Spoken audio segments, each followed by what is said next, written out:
In one of the fastest growing cities in the world, a love affair is blooming.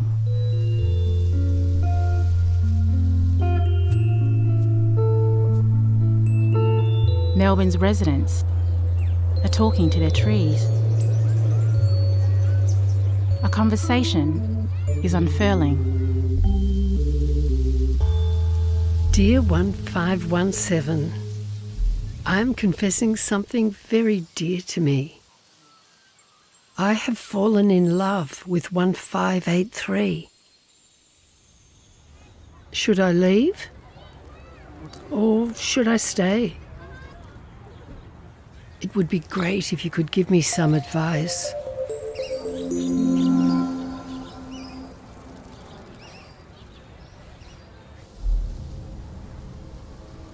Around the world, more people are living in cities than ever before.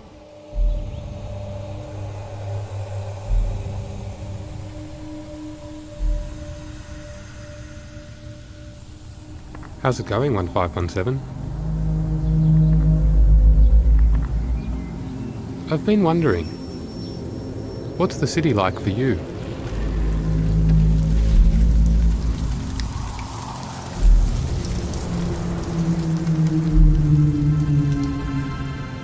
If we change our perspective, we can see that trees are nature's great connectors.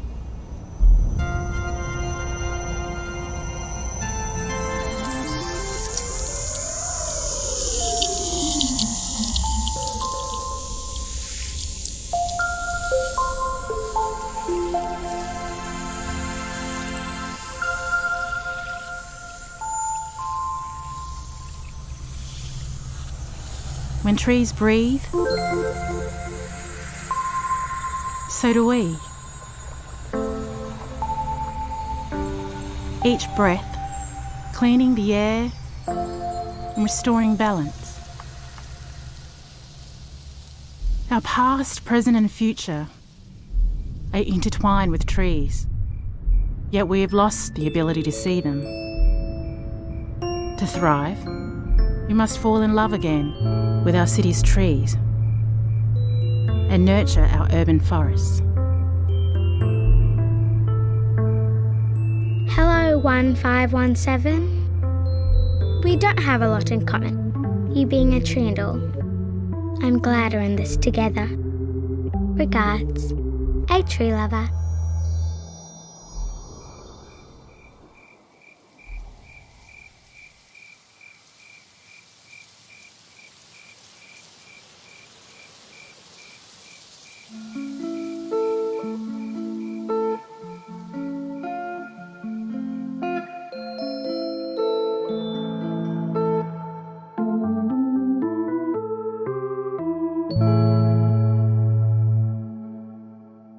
Hello, tree.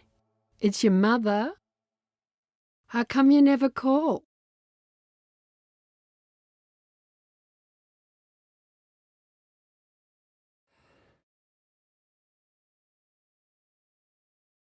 Hey, can you believe it's been a year since we revealed the first look at Unreal Engine 5? We went behind the scenes of Lumen in the land of Nanite to discover the inspiration for those special features, and now we're thrilled to put them in your hands. Unreal Engine 5 Early Access is now available. This build is for you game devs out there who like to live on the bleeding edge so you can start experimenting with our latest features, including Lumen, Nanite, World Partition, Metasounds, and more.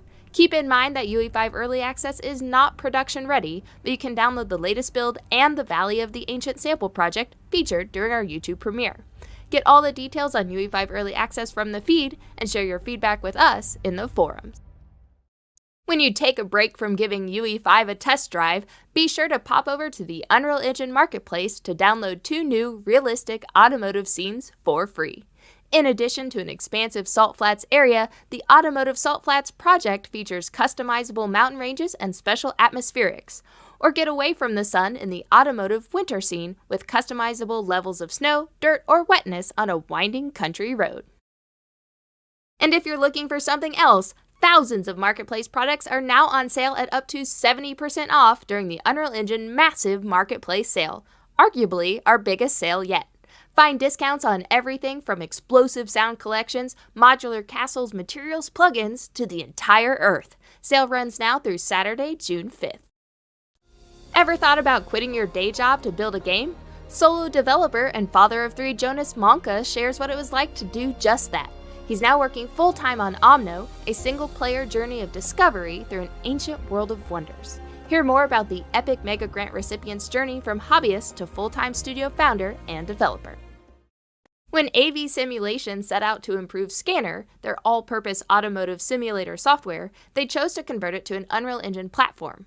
Learn more about how that shift enabled them to improve the software's flexibility, modularity, and realism while also providing customers with a slew of new options. And now over to this week's top Karma earners. Mindsurfer Dev, Every Nun, Clockwork Ocean, Shadow River, Fraps 2020, Renee Zwan, W2LF, Kahel18, Static Void LOL, and Crewdimer. Thank you all so much. To open up our community spotlights, put your hands in the air for the Vismo team behind this rockin' virtual concert. They're so excited to finally be able to share it, so be sure to head over to the forums and let them know what you think. Next up is a mammoth display by Alessandro Mastronardi, complete with dynamic fur and UE 426. They plan to create a short film with it in the future, so stay tuned to their ArtStation page for updates. And last up this week is Kainga, an ancient village builder in development by solo dev Eric Rempen. Adapt to survive against changing weather, lurking beasts, and competitive tribes as your culture and technology evolve. Wishlist Kainga on Steam. Thanks for watching this week's News and Community Spotlight.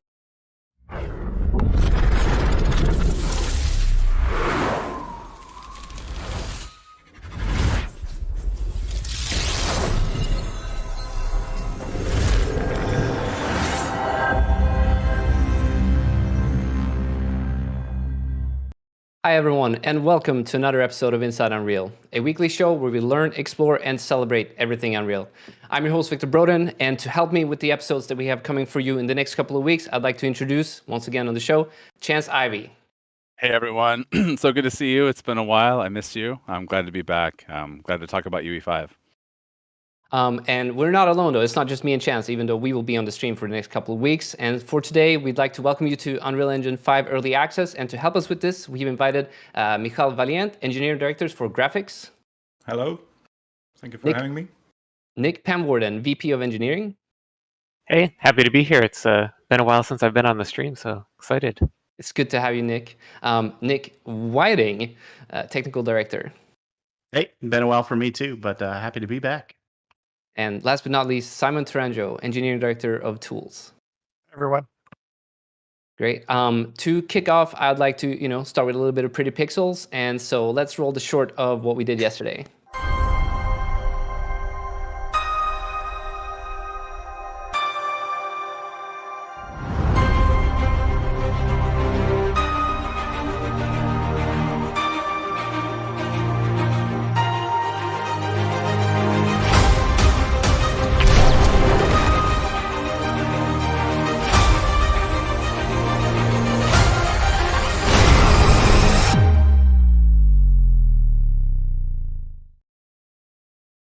Exciting. We hope that you all had the opportunity to at least start the download of Valley of the Ancient and get UE5 loaded on your computers. It is available through the launcher. You can go to the UE5 tab. Everyone should be seeing it by now. If you don't, just go ahead and make sure you restart the launcher. Yesterday was an exciting day for all of us. We're finally able to talk about all of the things that we've been working on since we announced UE5 earlier last year. And I would like to kick it off with Nick Pemwarden and talk a little bit about what we've been up to since the announcement last year. Yeah, sure. So the reveal last summer was a really early look at some of the technologies that we were developing for Unreal Engine 5, and so since then we've had a focus on getting those features closer to maturity, working on optimizations, working on getting them ready to be used in a number of different situations and scenarios. And then in addition to what we showed last year, we've been working on numerous other features that we're really excited about for UE5. But between the two of those, that's kept us really busy for the last year, and I'm really excited to get to share all that work with early access coming out. Well, that's awesome. And yeah, so I remember Nick sometime last summer chatting with you and Kim and a bunch of the other engineering folks about kind of the lead up to early access and kind of talking about when we're going to release in 2021 and what that's going to look like. Can you kind of give us a little bit of an overview of what early access is like to Epic, right? Like what do we have in there? Kind of what was our focus for kind of defining the feature set that's going to be in there, and what do we kind of want developers to get from it? Yeah, I mean, I guess first and foremost, early access is the first look that developers are going to get in terms of getting their hands on UE5 and playing with it. And so, it's the opportunity to see what you all do with the technology, and then take your feedback, see what's working well, what's not, and incorporating that feedback into the ongoing development of Unreal 5.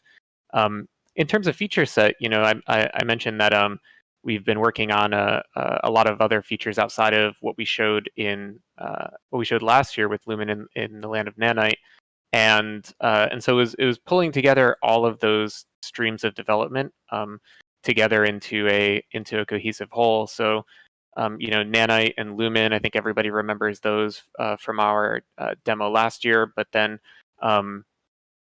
in sort of bringing that together with the world partition system that we've been building for building and editing large worlds, for streaming large worlds, we've last year we showed a preview of some of the new animation technologies that were going in, and those have really evolved over the last year. And in the video, you got to see in depth a bit more how those have evolved and advanced over time. And then some exciting features that we didn't talk too much about last year. I think like meta sounds and the future of audio in Unreal.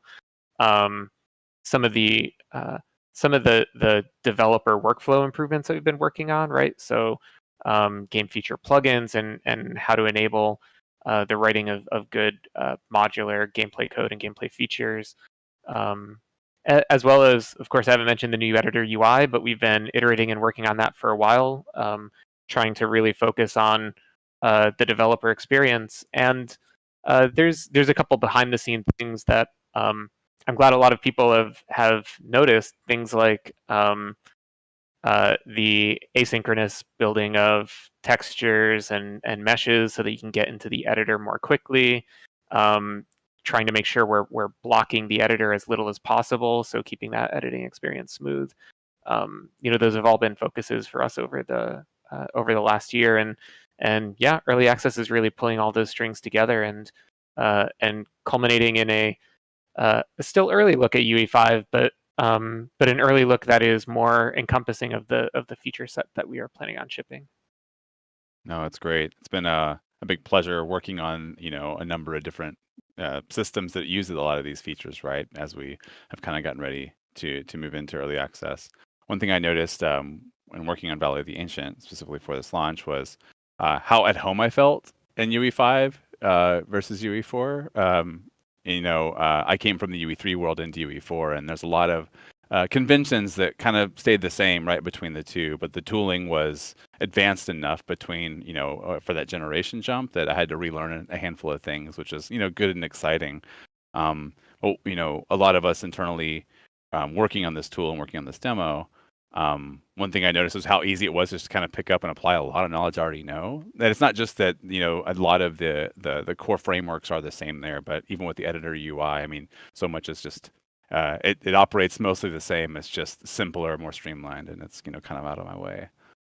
That actually reminds me of another aspect of UE5 development that haven't really touched on yet, but one of the guiding principles we had with going into UE5 was making sure that developers could bring their projects and their content from UE4 into UE5, and trying to make that as frictionless as possible.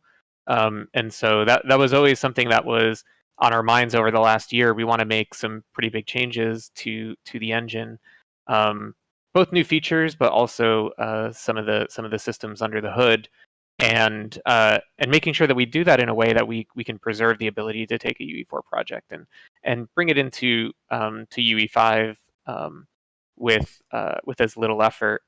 And one of the things I've been really happy to see over the last day, as people are starting to download and explore UE5, is that a lot of people are reporting back that they've been able to take the game that they're working on and migrate it into UE5.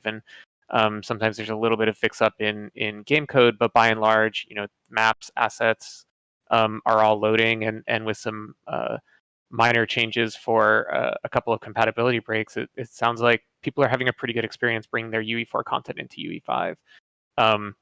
And that's really important to me, because it means that developers are going to be able to make that jump from 4 to 5, and not have it be as a big impact to development. Yeah, I remember early on, I was talking with, I think maybe you and Mike Fricker, and Mike's like, we need to build a list of things that we know is okay to kind of deprecate a little bit and find the appropriate way to make sure that people don't run into too much pain when they do that. And it was like this really regimented thing where it was going kind of system by system to make sure we understood what the impact for those things were, just so people aren't blindsided by any of this. And I think that turned into a doc we have that kind of shows, hey, here's some of the things that you might see that are fundamentally different as we move forward. Yep. So one thing we did too, and Nick, I talked with you and Nick Whiting early on. I guess, like I say, early on, it's been like a year, but about when we're talking about early access, and that was the drive to push like out a sample project, right, for a number of different reasons there. And so what we had ended up kind of deciding was, like, we knew we want to kind of see what we can do with early access at that state, right? Like we knew kind of the feature set that we had a good amount of confidence that was going to land. We talked with this group here, and then numerous other dev leads to kind of knock down the specifics of, hey, these things we feel there's a certain level of the confidence that we're going to be able to land on the time frame to the level that we want people to actually go and try them and give us feedback on, right? There's going to be other things that are in early access that are it's like a little bit more experimental than what we have there, but it was really exciting to kind of to hit the books and kind of think through what that might look like. So Nick, I think, what was that, Whiting? I think that was October when we started the conversation on Valor. Yeah, October is when we kind of started ideating on what should we do, what can we do. Like you said, it was important to find the features that not only could we ship a project with, but that we would feel confident people could actually crack it open and mess around with and explore a little bit on their own. Yeah, it was crazy, because we had a bunch of different kind of efforts going on at the time, with a bunch of the talented folks at Epic. The Quixel team was kind of thinking about what they want to do for early access and kind of how they can show off a lot of their assets using Lumen and Nanite and try to solve some of those problems. We were working with Aaron Sims Creative already on kind of thinking through some of the next gen animation tech things, and we were like, let's get together and assemble a project with these folks. And like, it's funny, we talked back to, like, we looked back at a lot of other demos that we've done around some of these releases, and it was kind of important to us, I think, across the board, that we didn't want to build something that kind of tried all these things out and could show what was possible without giving it to folks too. So it was kind of from the get-go a new lens to kind of look through building this project that we wanted to do. So so we decided to just find the way that we could provide some really nice, clean examples for all of the features that you called out in the video, and more. There's quite a bit more in there that we'll be covering later on. But we wanted to show, like, specifically how far we could push some of these things for today, and so that's kind of how we ended up with the big landscape. Try to take things to the limit, fail a lot, figure it out, understand how the tools work, right? And Mikhail is kind of like laughing over there, because we went back and forth a lot on specifically how do we take Nanite to scale and not paint ourselves into some weird corners. And we learned so much in the process. It's been really exciting. But then also too, it let us kind of really walk through, gave us a goal to get something out so we can harden some of that, the tech that we knew we had there. The engineers, the dev leads were really excited to get involved and have somebody using their tech day by day and embedding with a content team to actually build something. And so So it's really cool to do that. Go ahead, Nick. Yeah, I was just going to say it was really a good opportunity for us to experiment with using some of these new features ourselves. Again, pulling those different strings of development together and making sure that they all work together harmoniously, and then letting us experiment with, as you say, pushing the tech to its limit. So, what happens when we try to build a 4 kilometer squared area entirely out of nanite meshes? Like, what does that look like? What are the workflow challenges? What are the what are the ways we can optimize those systems in the engine and really hone in and improve those workflows? And so it was a really good learning opportunity for us, because this is all new, revolutionary tech in a lot of ways, and so we are learning on the fly the best way to take advantage of it. Yeah, it's crazy. I think we'll have on a later live stream. We've got Brian Karras to come on and talk, and I Next think we week. we have Galen on too, so we can talk artist versus engineer on like letting somebody just go nuts, like just go free with building a nanite environment, just hand place everything and see what happens, and then tell us how we're going wrong and finding the right middle ground there. And so there's a lot of really cool learnings there. Another thing too, I think is interesting, and I think this happens every time we go to release something. The conversations we had back in the fall about, hey, what's going to be ready? What do we think is going to be ready for early access, and what do we want to commit to? That list kind of like the tools got better and they got more robust, but also we were able to add more stuff because people were really excited about seeing people touch and feel their tools for a while, and they were able to just add to more and kind of commit to more as we go. And so it just turned into a really rich early access experience, even though it's still super early days. There's really a lot to get in there and poke around with.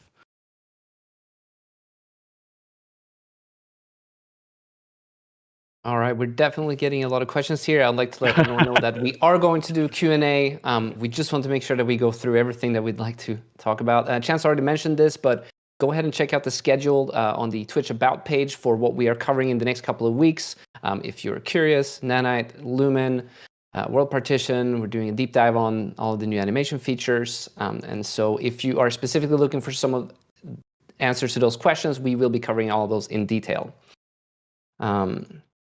But I think we should definitely talk a little bit about Valley of the Ancient, which we all have a difficult time not saying the code name for here. So we're going to do our very best to refer to it for what you all know it as. Chance, would you like to show a little bit of Pretty Pixel for us? Yeah, sure. I'll pop over real quick. I've got the project open here. We might not be going too much into it in detail here, and I'm sure you've seen the video specifically. But as mentioned, we've got what is built out here is it's roughly it's a much bigger than a 2x2 environment. You can see here in our World Partition mini map. The actual space that's I think 2x2 is roughly, if I use my little kilometer thing there, it's about these 25 cells in that space. We've got a bunch of items here in the distance that you can see when you're lower, they're just always loaded. It's a hand-built map. It was done in just about, I think, 10 to 12 weeks by a handful of Quixel artists using our open world tools, which we'll get to in a second, and we'll have Simon talk to them a little bit. It kind of, we wanted to kind of see how far we could go with Nanite and an environment, and using some of the World Partition streaming. I mean, we could go way larger than what we had here. We just were working within, some time constraints that kept us focused just kind of in a specific area that we knew we could get to a certain level of quality and density and time. It stars our character Echo from Reverb. It's not necessarily an extension. I said Reverb. There we go. It's the first one. Lumen and the Land of Nanite.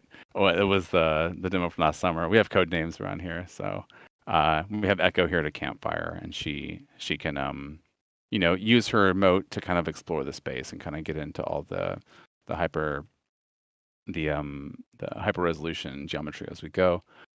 We have the data layer system. Real quick, going to pop these over. This might take a couple of seconds to load since there's just a ton of content in there, and I haven't loaded on this box quite yet. So let me get over to this one. Chance, what are you? What hardware are you running the demo on? This one right here is, let me get back down to where we were.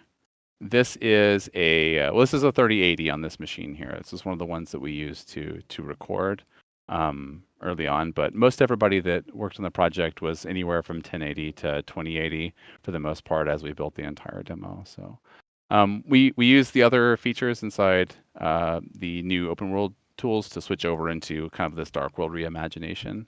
And then we end up fighting a big, ancient robot held together with magic, is what I say, since he's built with a bunch of pieces of nanite, geometry that are all kind of intertwined and everything. And so it's pretty cool. It shows off all the features that we'll be talking about here. In brief detail, or sorry, at some level of depth, and then we'll go super deep on all of them as we move on throughout the rest of the live streams.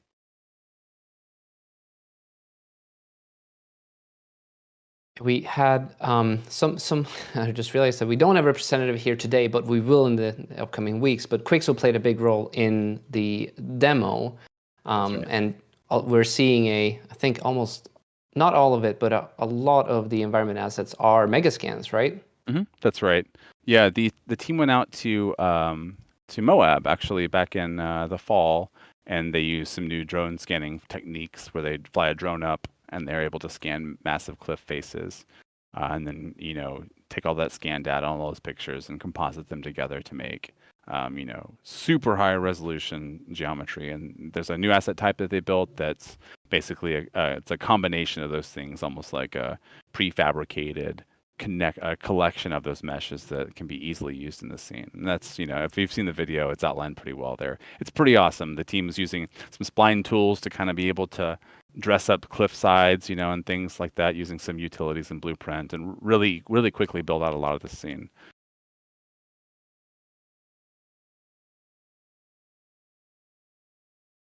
Cool. All right.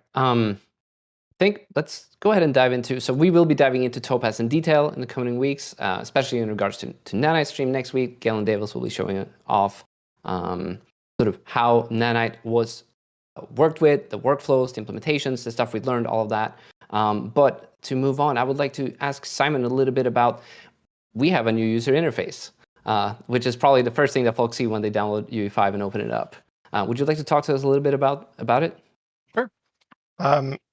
Yeah, so for UE5, we really wanted to simplify the interface and make it not overwhelming for new users, but still being empowering for advanced users. So as Chance said, transitioning from UE4 to UE5 is pretty easy on the UI front.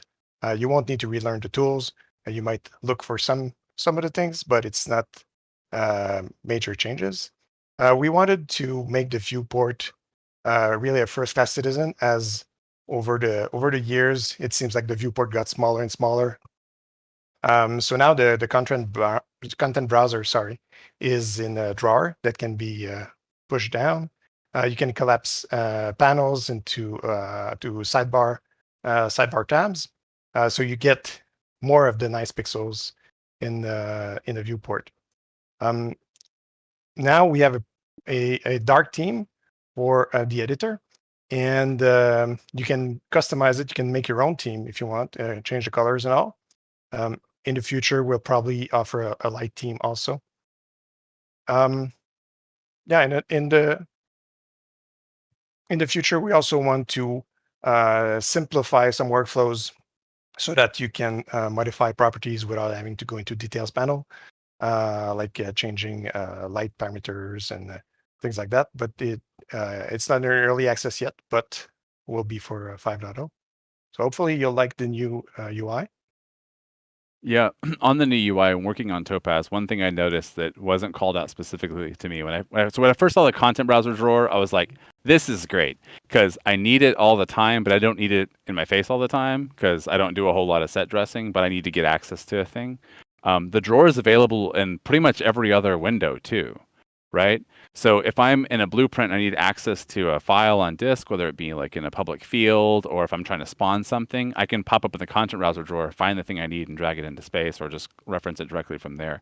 It's super nice. Yep. I've learned to use that pretty much everywhere I go. If I've got a multi-monitor setup, I might, depending on what I'm doing, I might pop it out and set it somewhere, but yeah, for this project, almost always I left it in a drawer and just grabbed it when I needed it, and it was great.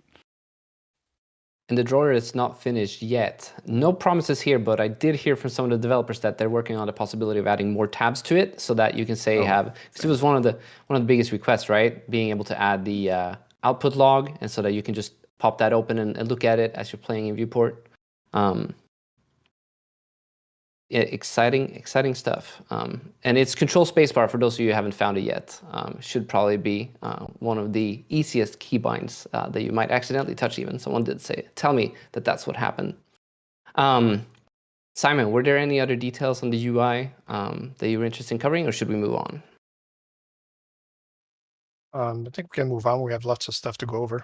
Yeah, sure do. And one more thing I will say about it, since this other question come up online, you can set it up, the viewport, the same as you had in UE4 if you prefer that.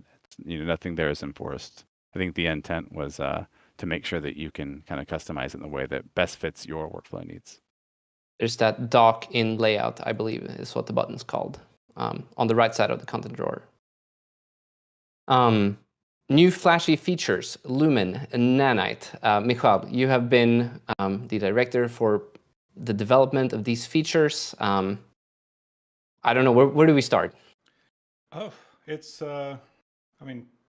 tough to bring something new because we've been talking about these for quite a while. I think one part that I liked about the demo is how it's shown that with these new technologies, actually they allow you to get to this level of quality with fewer people in a short amount of time. If you think about how polished it is and how much detail we were able to get in, I don't think it was, obviously Nanite enables a lot of more detail, but just the flow and ability to create this with small group of people in the time given, it's amazing. It's pretty revealing, I think, for what is achievable with the new workflows.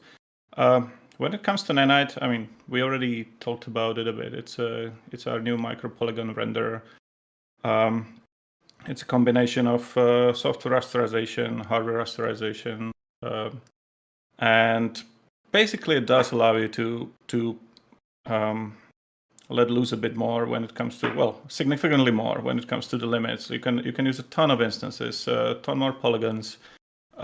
Basically, throw it at screen. It will work roughly at a constant rate. There are some scale, some performance scalings that obviously we can run into, but you don't have to worry about LODs. You could just take your cinematic model from your DCC tool, put it into Unreal, and go. You have it on screen. Runs at performance.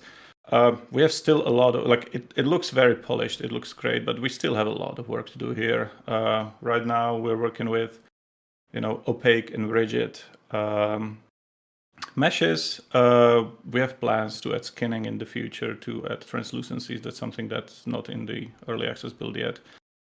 So yeah, that's it's one of these enabling features that will and are changing the way people are making content. Lumen is, I've seen some great images people creating with Lumen, like the day early access was released. I've seen awesome images. It seems like this is one of these very accessible tools. It's a true GI, so you take your scene, disable light maps, put this on, turn on the lights, start to play with emissive materials. It's great. Everything reacts to it. Time of the day actually suddenly looks so much greater because Lumen reacts to it. I think the great thing we're doing here is how widely accessible Lumen is in terms of hardware. You don't really need to have ray tracing hardware to run Lumen. It's great. It supports it, and we are still working on improving it. But we have the whole software tracing solution for the hardware that doesn't want to use hardware ray tracing, or for the titles that make the choice. That's actually working just as well, and that's what we used in the demo. It's a mix of screen space and world space tracing. So to keep things smart, we try to gather as much information from screen already as possible, and then we add even more detail from our world space Lumen structures. Another thing I think we didn't give too much attention yet is our new temporal super resolution technique. So it's a next step in our temporal anti-aliasing that's been available in Unreal for a while. It's great. It basically, there's a lot of magic behind it, but it basically allows you to render almost true 4K image at the cost of 1080p. It's very easy for people to try. If you just download Unreal, download the demo, you can turn it on and off, and you can see how the frame rate actually changes and how small a difference in quality is. And we're still working on this feature. I'm pretty sure it's going to go even better. Yeah, and I shouldn't forget actually, groom and hair. It's not completely new feature, but I think it's shown prominently with Echo this time around. It uses our custom rendering pipeline to actually be able to render individual strands of hair. There is several dozens of thousands strands attached to Echo's head, and we render it with a custom technique. It's properly lit. We have voxelized techniques. We use voxelization there to make sure that shadows work really well. It's fully integrated with our virtual shadow maps. So a lot of improvements went here. Integrates with volumetric cloud lighting. We reduced the footprint here, and the performance is greater than it was before. So we are moving much forward with this technique. I mentioned virtual shadow maps. I don't think I gave them credit before. It is one of the key techniques actually that shows off the nanite. It might sound a bit counterintuitive, but the amount of shadow detail we are able to get with the virtual shadow maps do bring up all the fine geometry detail coming from the Quixel megascans and rendered to nanite. It's sort of a sibling to the nanite in terms of enabling all this detail on screen. That's about it. We're getting a couple of questions in regards to what nanite can currently and will support. One of the main ones being foliage. Folks are applying it to sort of tree assets. Could you go into just a little bit of detail there of where nanite currently is, and in regards to what it supports right now and what we might see in the future? Okay, so nanite currently supports opaque and rigid geometry. That means what you've seen in the demo. Actually, even the ancient was nanite, even though it's moving, but it's all rigid parts, so it allows to be rendered this way. We will be adding in the future skinning support. We want to add translucencies. That's what basically you would need for foliage animation and translucencies. And also we have some ideas and some research ahead of us on how to render foliage with nanite, because it's less about what nanite allows, the amount of performance, the amount of polygons you do, but with foliage you need to think about how to reduce the geometry complexity as a tree or a bush moves further away from the screen. So that's again something, some bit of an R&D we want to do in the future to enable. Currently, you can take a tree, make it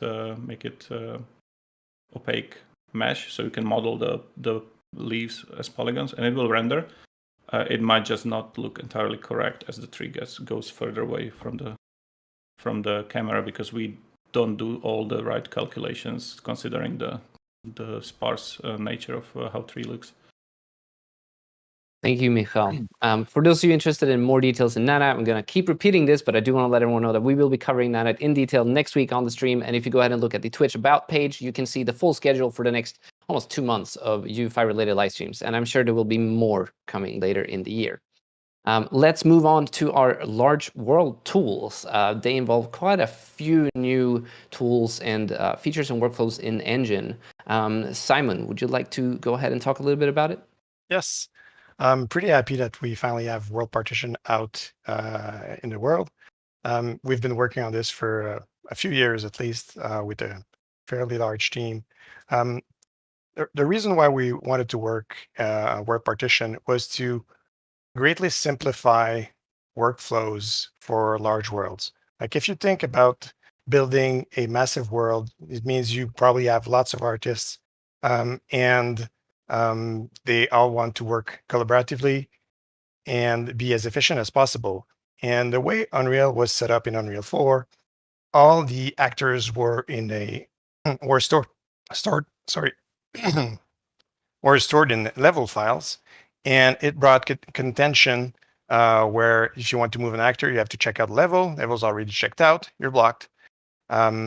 So with world partition and one file per actor on the editor side, we split the actors down to the file level. So each actor is its own file. And what world partition does is that it handles dividing the whole world into a bunch of editing cells that you can decide to load or not load to work into your big world.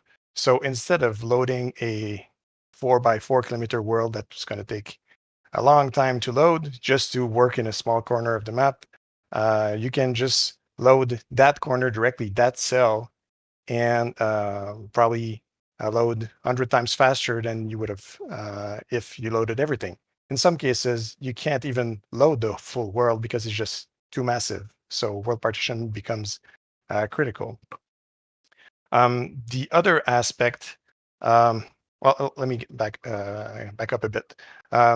Before that, to handle the contention, what people would do was split the data into multiple sublevels. So if you want to have a level artist working and you have to have lighting artists working and sound, you would split that in sublevels, and then you won't have contention problems.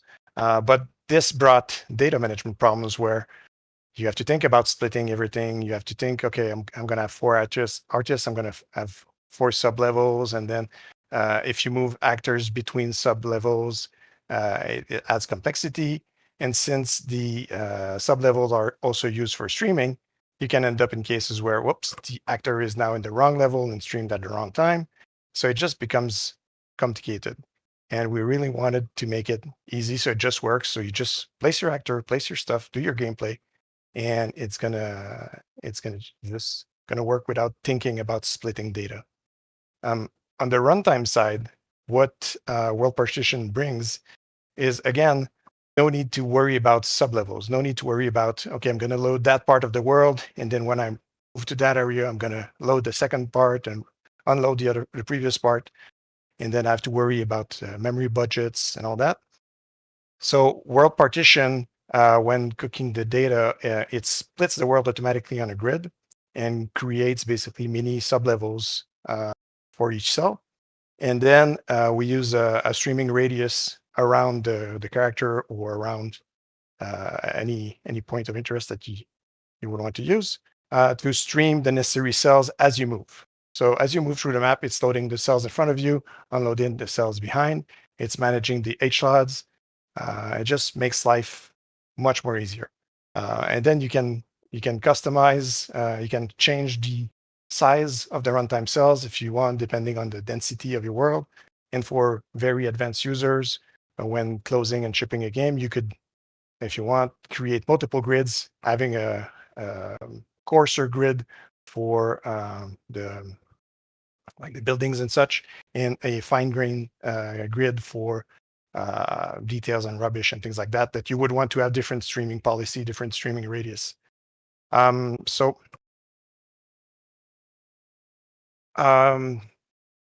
what else for world partition? Yeah, with world partition now, world composition is deprecated. And if you have a game that already uses world composition, we have a commandlet that can be used to convert automatically. It does most of the job for every world composition levels that were distance-based. If you add some logic to handle the streaming, then there's a little bit of tweaking to do, but it's not too bad. And last point to note, world partition is not enabled by default. So if you create a new project, it won't be world partition. You need to go in project settings, enable world partition. And then if you create a new level, it will be automatically a world partition level. Make sure to read the documentation. It's a little bit different working in that system. You need to figure out how to load the cells and all. But once you understand the basics, it's pretty simple. Maybe last point for the one file per actor, we've also greatly improved our source control integration so that when you get to submit, you see all the actors that you modified. Previously, you would just submit a whole level blindly, not really knowing what was changed in there. So now you see that, oh, I touched this light, I touched this actor. I should not have touched this actor, I won't submit it. And then you can manage directly from the editor your change list and then submit it from there. So, Thanks, Simon. One of the questions we received in regards to world partition came from Alea, but a few others voiced it. What is the state of multiplayer support for world partition? Yes, for multiplayer, there's a few things. Let me check my notes.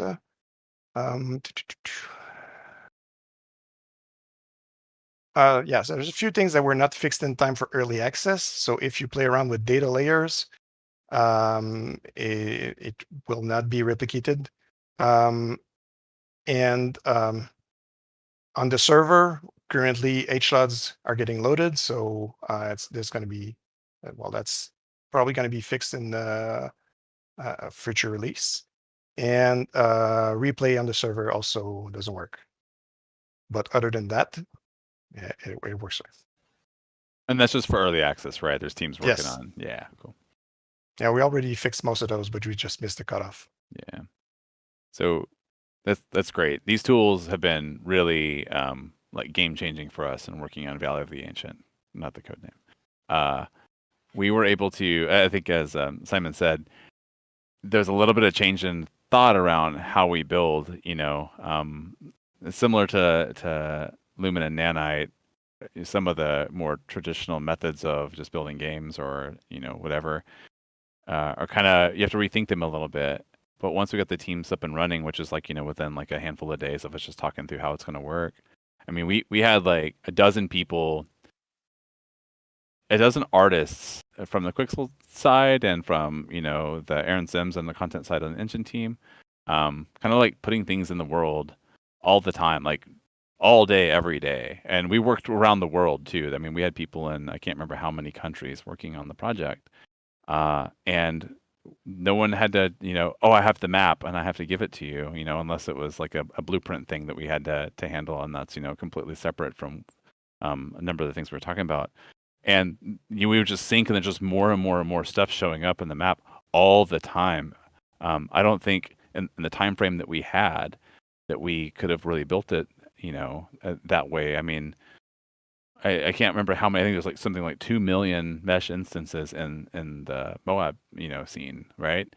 And there's like a ton in the Dark World scene. We were able to have people kind of work in the same virtual space next to each other. We'll probably talk about it in the live stream. I think we have Jean-Francois and myself later on. But the Quixel team actually in the world, because you don't have a sub-level that you're checking out, they put like these big like white planes that says like, okay, I'm working up to this white plane, so don't worry about going past that point, and I remember Whiting is like, what's with the planes? Is this like some debug thing? And it's like, yeah, it's their bookmarks to kind of say this is where I'm working to.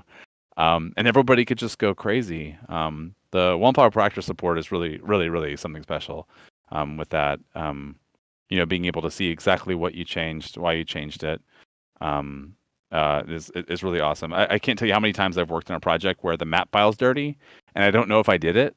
And so I don't know if I'm losing a change that I need, but I don't think I did it, and I'm a designer. I'm like a gameplay person putting stuff down, and I'm just not sure if there's something I'm now referencing. And so I just have to revert and hope for the best. Not anymore. It's phenomenal using that tool for the project. Yeah, I think the first thing that will be difficult to adapt for seasoned UE4 developers is stop thinking about sublevels. Yeah. It's like the first instinct is like, okay, I'm going to create a sublevel for this, sublevel for that. No, don't worry about that. Yeah. Just put your stuff in the map. And stopping that reflex takes a few days. But they fall back to that. But with world partitions, you don't create sublevels. Right. And we don't even allow it. So we were using data layers up front to learn how they work, and then just to generally be able to cross the board turn things off, right, to see how they impacted perf. A good example is foliage. We didn't really know how some of the bushes we were going to put in there were going to affect our performance, and so we put them on their own data layer that we can toggle at runtime, and I put it to a hotkey so we could do some fly-throughs and just do perf recordings where it just turns on, turns off, turns on, turns off, so we can kind of see how we spike and move down, and at the end we collapse those down to only the data layers we need to actually switch between the two worlds. So they can be a good organizational tool if you want to, but they don't have to be how you actually operate. And Simon, too, on that note, if I have a data layer disabled, is it like the cells? Is that stuff just not in memory anymore also? So I'm not paying for things that I don't need? At a good time? question. Yeah, I wasn't really I would sure. believe so, but I'm not sure. Okay. I think the fact that if I come in here and I disable it in the editor, like the campfire replace one is the one that has all of the super dense geometry, we turn a bit of that off. The fact that it takes quite a bit to pull that down and turn it all off, it's not just flipping hidden flags. I'm assuming that it's stripping a lot of that out. Pretty sure it is. But that's the same thing too, like with world partition. You know, because people had their kind of dividers in that space, they knew the cells that they could just not have to ever worry about until they come up to that divider. And so that means you don't have to have more resources locally to understand the context of where you're building. You just kind of take what you need, build what you need, submit what you need. Yeah. And eventually, we might add features like being able to lock a cell so that changes can't be done in those areas, or basically like checking out the level if you want. Yeah. So maybe in 5.0. Yeah, super cool. And now, we definitely don't want to forget about audio, because if we do it, then Aaron McLaren will come and let me know. Hopefully, might be in chat today as well. In UE5 Early Access, we have meta sounds, which is getting closer and closer to what one who's familiar working with DAWs might be more used to in regards to how you can sort of shape and dynamically modulate audio in real time. Whiting, would you like to go in a little bit about what meta sounds involves? Yeah, but now I'm scared that Aaron McLaren is watching and judging everything I say. That's the case anyway. He's going to watch this in the VOD, and so just... Hi, Aaron. No, I think that's a really good analogy. Meta Sounds is really the culmination of a lot of work that the audio team's been doing over the past few years, because sound cues, which are kind of the old system that's been around since UE3, early UE3 eras, is a little bit antiquated. There wasn't a lot of things you could do with them other than take a sound and then kind of modulate the volume levels on it and do some very, very simple stuff. But over the course of the past 2 to 3 years, you've seen the new audio mixer come in. That's allowed us to kind of take some of the audio processing and put it onto other threads so that we have a little bit more headroom to do cooler things with it. And so Meta Sounds, which they're kind of making their debut in the Valley of the Ancient project, are really our attempt to kind of bring the power that you would get on the rendering side from writing something like a shader or a post process into the realm of audio. So when you look at what you can do with a meta sounds graph, it's not just change the volume of something, but you can actually do sound synthesis on there. You can play back samples on there. All the stuff that you're really used to working with in the audio side with a DAW, you can do now in the engine directly. So one of the cool parts in the video that we premiered was the sound of the Ancient's laser it's partially synthesized in game, and then it's partially has some samples overlaid on top of it. So it just really kind of opens up in the same way I think shaders did or programmable shaders and materials did for rendering. We're kind of opening up those same sort of workflows with audio. And then Quartz on top of that is a system that I think to simply put it is what it lets us talk back and forth between the audio that's playing in the background and the sound effects and the actual game world. So in the battle with the ancient golem, there, the music in the background is actually talking back and forth with gameplay, so that as the music starts to build and whatnot, the golem starts charging up and animating, and then once we get to a point in the song where it's like, now would be the perfect time for you to play that animation and start the laser charge going, we can actually call directly back into Blueprints and say, all right, go ahead, play your next animation and do the attack. So it's really opening up the door for a lot of really cool audio features that weren't possible before, and a much tighter integration between things like the Foley and the music going on and the actual gameplay systems itself. And it's I would be remiss, and Aaron would yell at me if I did not mention it was sample accurate as well. So you can get if you want to start making music games in UE5, I think now's a good time to start playing around with those systems. And make sure you let us know and show us what you're working on, because that would be very exciting to see. Actually, let us hear what you're working on, because it's really hard to look at audio. I think one other thing to mention too is originally, Chance was talking about back in October, November, like which systems are we going to show in there? And we're like, okay, maybe we'll have one or two meta sounds as a sample in here. And then Dan Reynolds, who is one of our technical audio guys, was like, we're just going to do the whole thing in meta sounds. And so it was a little bit shocking and terrifying, but it's really, really cool that we actually pulled off every sound in there going through the new system. So really, really happy with what the audio team has done with that.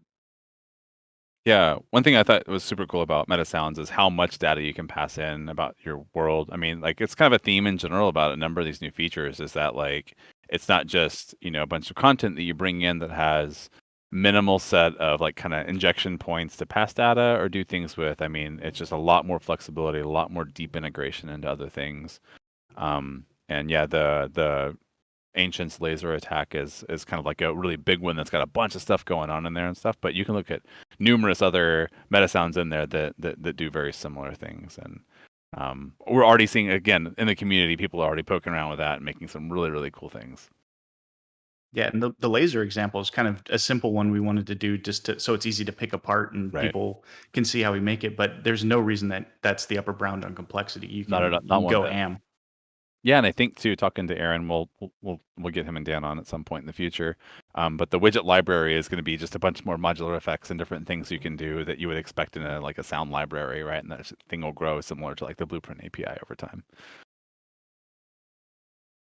Super exciting. Sure is. Almost too much, but the show must go on. And like Chance said, we will be covering meta sounds and quartz in details later on after in July, I believe. Check out the schedule. It is, if you just scroll right below on Twitch, it is right there. And real quick too, we said it in the script, but on meta sounds, I just want to make sure it's in there. Like, if you're not an audio designer, you don't understand audio, this is an incredible point to try it out. Just like me, I'm not an artist, but I can get around in the material editor and I can make some shaders that do something interesting in my games. Metasounds brings a lot of that same kind of power to audio generation. And so it looks very similar as if you were to hook up things like kind of ins and outs into like a stereo, right? And so if you can kind of think in those terms as far as like, node building and stuff, even if you don't understand audio or you're not, like a big audio nerd, it is an incredible tool just to go poke around with and learn from. I've had a lot of fun with it. Sorry, Victor. There's no apologizing to be made. I mean, I even left my camera here to get my box. Let's go ahead and talk a little bit about animation. It is sort of highly featured in Valley of the Ancient demo that is available, and there are a couple of new systems here that we would like to highlight. Simon, I will leave it over to you. Sure. So we're introducing our brand new full body IK solver, which is significantly better than our older Jacobian solver. So it's inspired by constraint solvers and rigid body simulations. It offers a much better performance, artistic control, and with a simpler interface.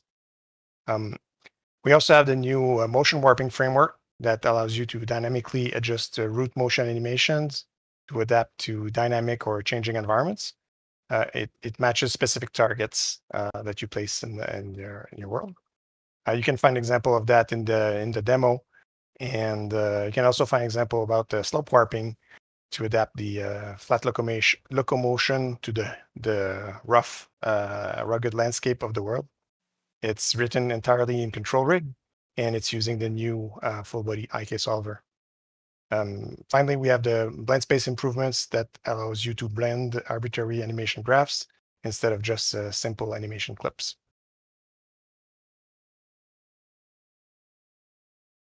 Yeah, awesome. FBIK is used a couple places throughout the demo. It's, again, a way we can pipe all kinds of meaningful data into the system and make system A and system B work really well in tandem. It keeps iteration time, like for us, it kept iteration time really nice for the battle sequence specifically. We were able to get like the results we wanted without having to go back and author a bunch of new animations. We just had one base thing that we wanted, and then we were able to kind of like really refine that and iterate on that as long as we needed to make it feel just right for the battle. Super cool. Again, these are like tools for designers like me that aren't specialists in like animation or art or audio or other things like that. Like I feel like I can go in and do something really impactful here, and I feel like I don't always need an engineer or an artist to go build new things for me to be successful, which is great. It keeps disciplines working really, really tight together too. Like there's been so many like times where it's like 2 or 3 folks will get in a room in the engine and just kind of hammer out the details of what we need to implement, and that's what we end up shipping.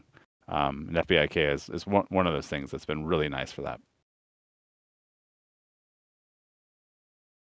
And we have Jeremiah Grant and a couple of the folks from his team back on the live stream in a couple of weeks to talk about these in details. If you are curious about some of the features, now maybe it's worth pointing out, and this is something that I've seen, a question that's been coming up for the last year.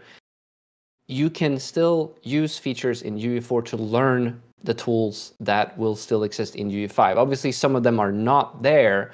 But in regards to, it comes to our learning content, if you're new to Unreal Engine and you're looking sort of for basic tutorials on how to use blueprints, for example, or just our gameplay framework, you can still learn all of those workflows, frameworks, naming conventions, etc. in UE4 and apply them in very large quantities to UE5. And so don't feel like you cannot go and search for questions and problems and tutorials in UE4 and then apply it to UE5.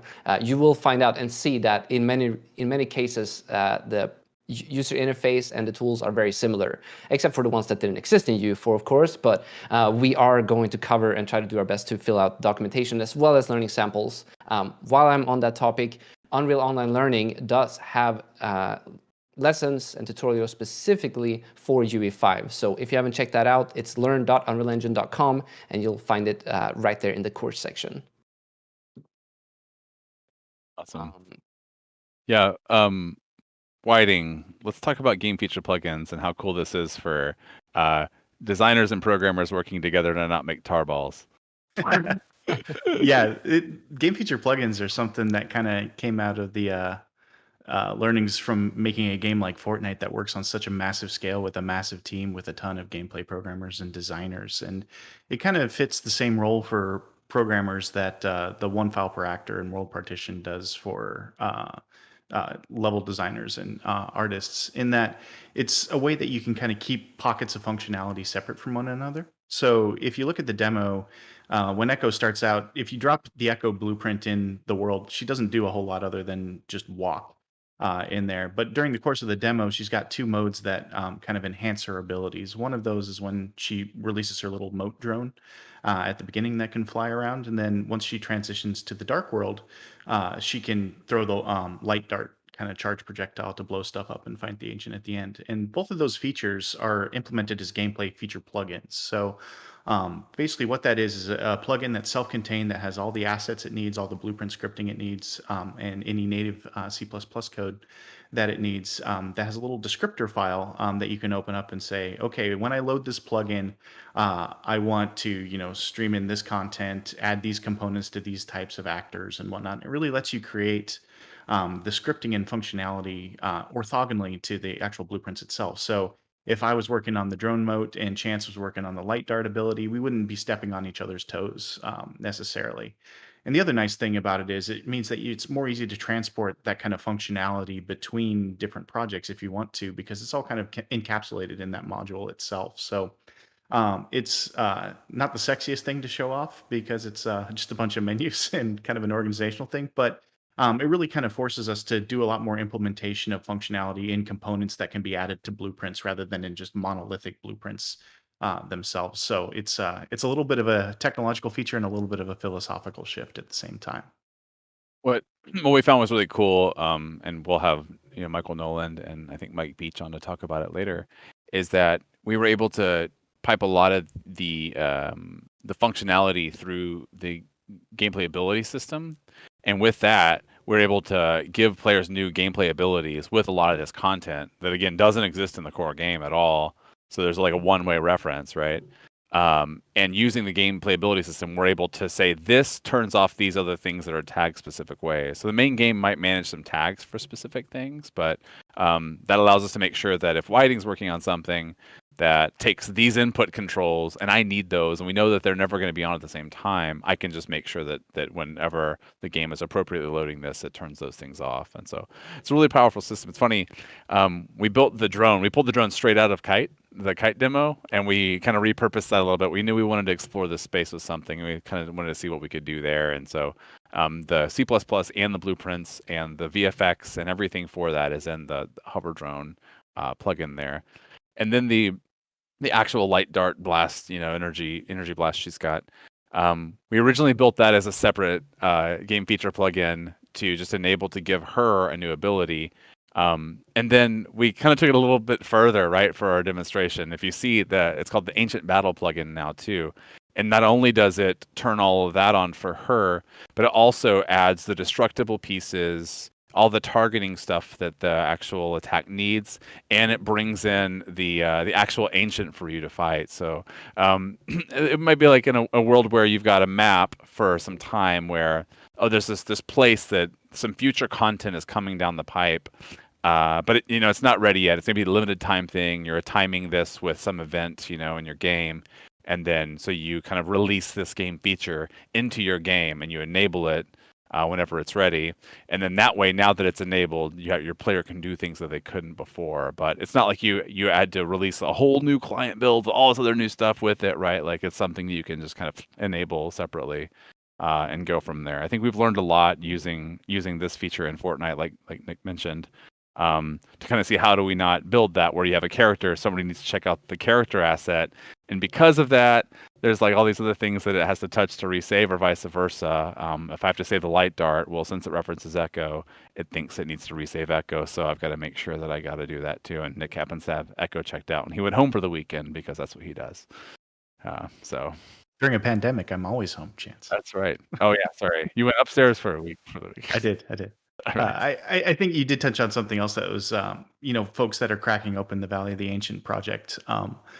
The interplay of the game feature plugin and the gameplay ability system is really kind of important. And if you're used to kind of traditional super deep blueprint code, you might see like looks like there's a lot of indirection going on now, but really that's kind of the philosophical portion of it, where we build things using gameplay abilities and gameplay tags and whatnots to keep them kind of generic at the base game level, and then we can layer that functionality on top of it. And that's how we can have a generic character at the base that has their animations extended and their abilities and their input extended, and we can make sure that if you load the hover drone ability and the battle ability at the same time, when you pull the trigger, the right thing is going to happen. It helps you kind of sort out what's going on the input stack and things like that. So those two really are important to think about in tandem, I believe.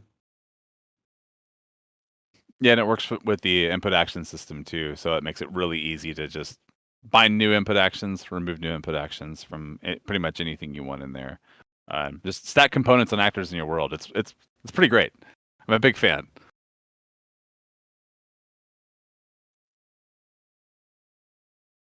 I think we're at 8 pages of questions, and I will let everyone know that we are gathering them all, and thank you so much for sending them in. We will not be able to cover all of them in detail today, but we are gathering them, and we will prep all of the guests in the upcoming week to go over some of the questions that you have. But we still have some time to go, so perhaps you get lucky and we're able to catch the ones that you've been asking. A lot of good ones. Something I've seen come up over and over and over again that I think it's worth covering real quick. I'm seeing UE5 and VR and AR, and what is the state of stereo rendering and all of these new shiny features. Is there anyone on the call who would like to tackle this question? I can. So Nanite in the early access is not supporting multi-view rendering. Is it something we'll be adding soon? So unfortunately, the shiny new feature doesn't work. Lumen works.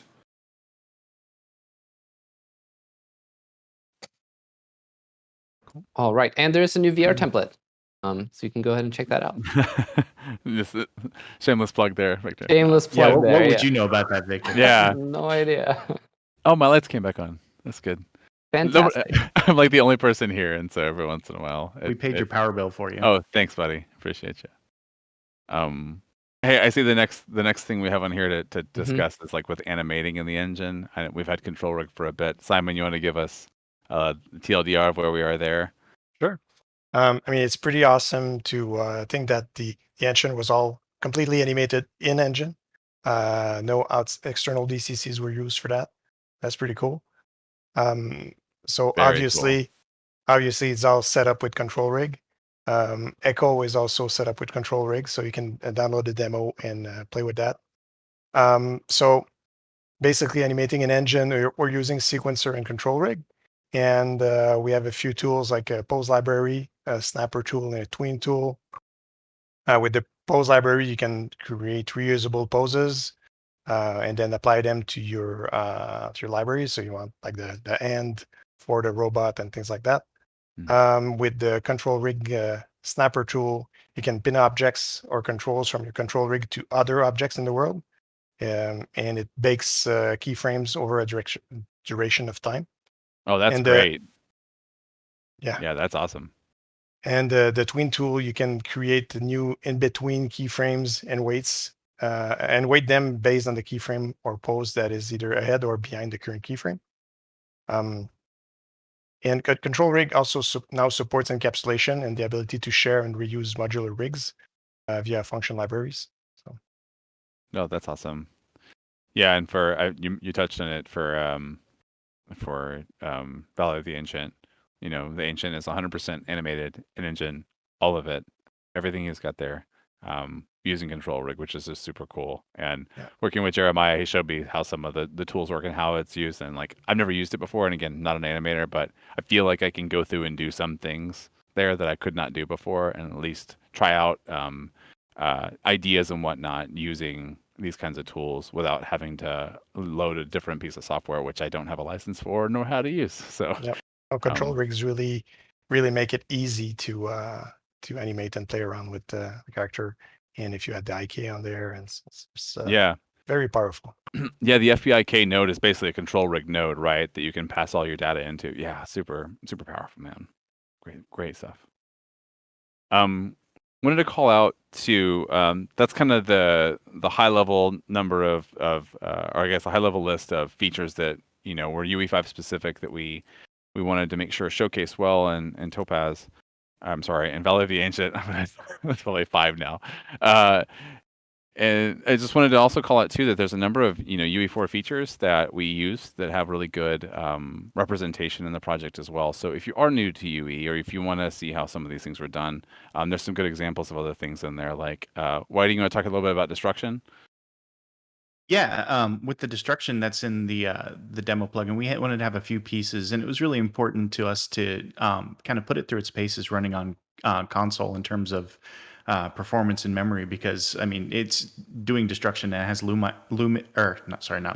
nanite assets within it for the destruction bit so that they actually match the environment. So there was a lot of time and a lot of hard work both by the content side of the team and the simulation team getting that up to speed. I think we went from gigabytes of memory in use on the console to have those pieces in there to much less memory that properly streams in and out. So that was, I think, a huge behind the scenes piece that I think we'll be seeing more and more of as UE5 becomes more mature now that it's kind of up to snuff on consoles.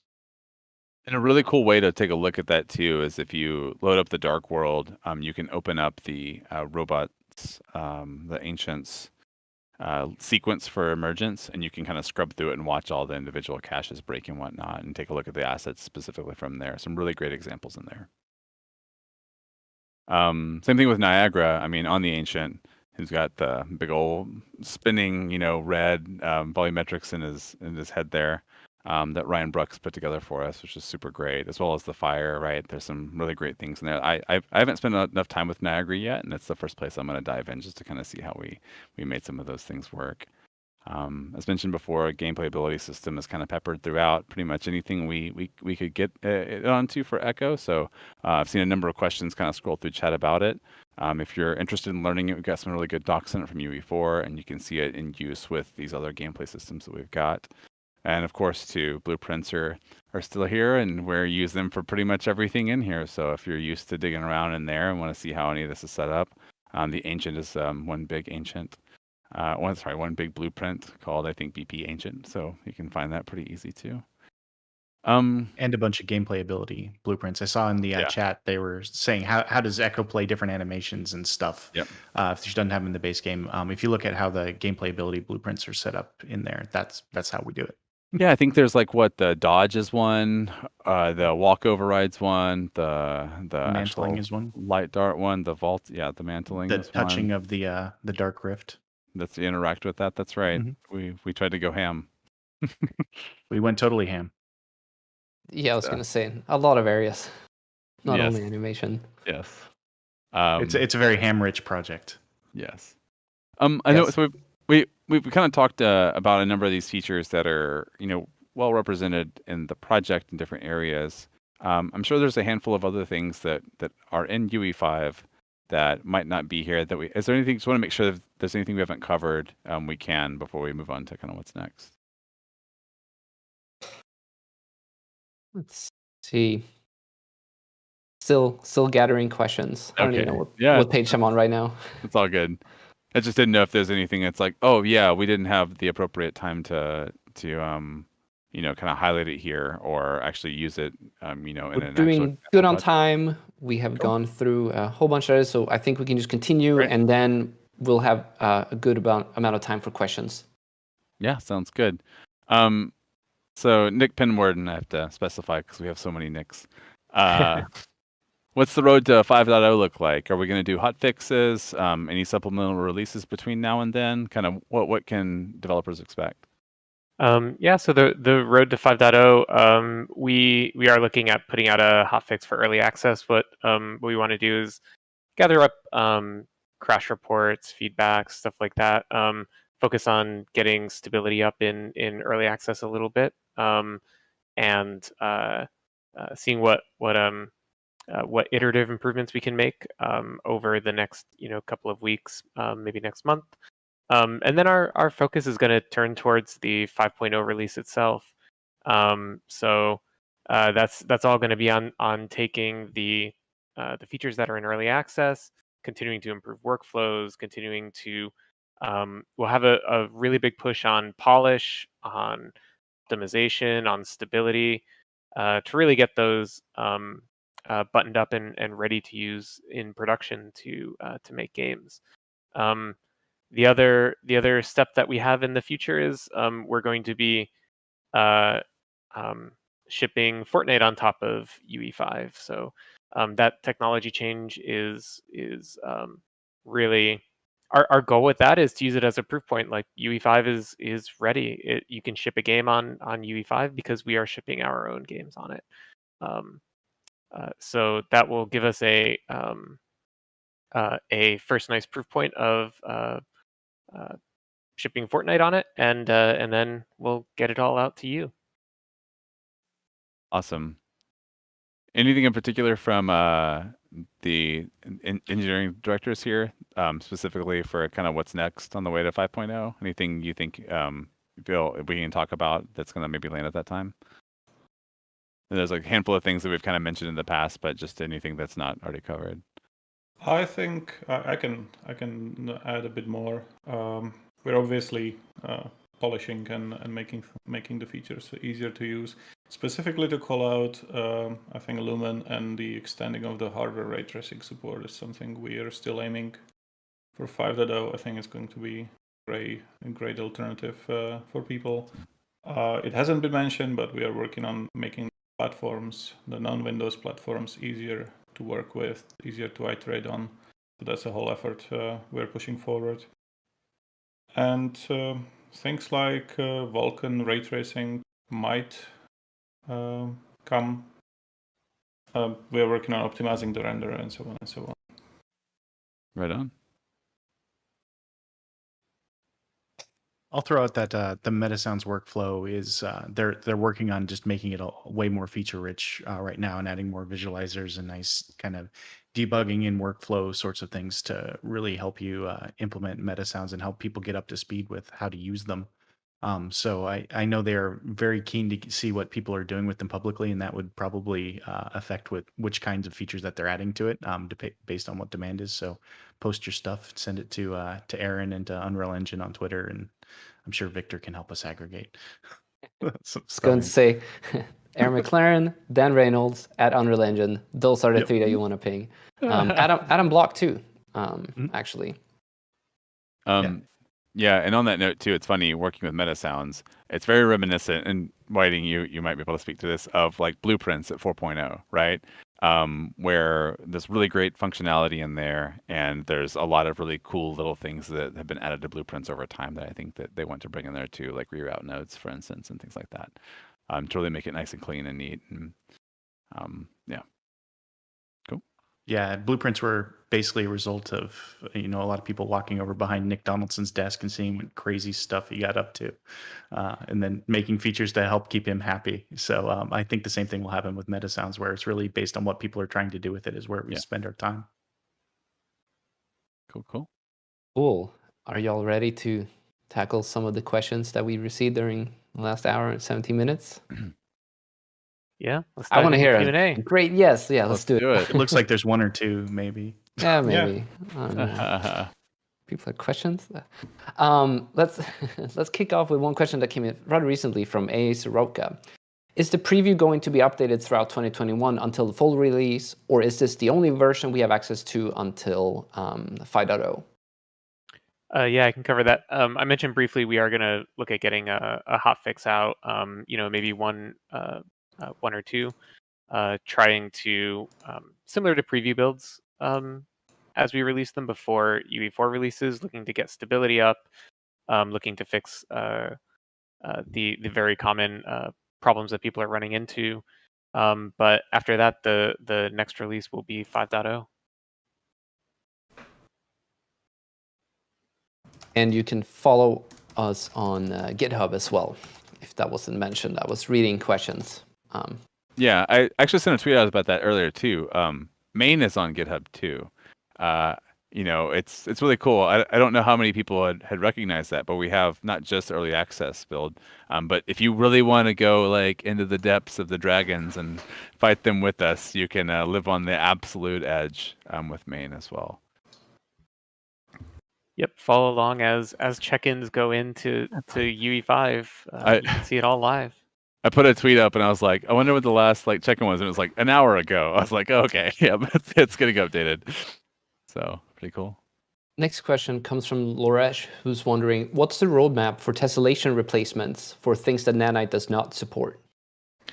So we have we are working on a knowledge base article that will cover this in detail, but we intend to replace the tessellation with support within Nanite. It's still some work to come.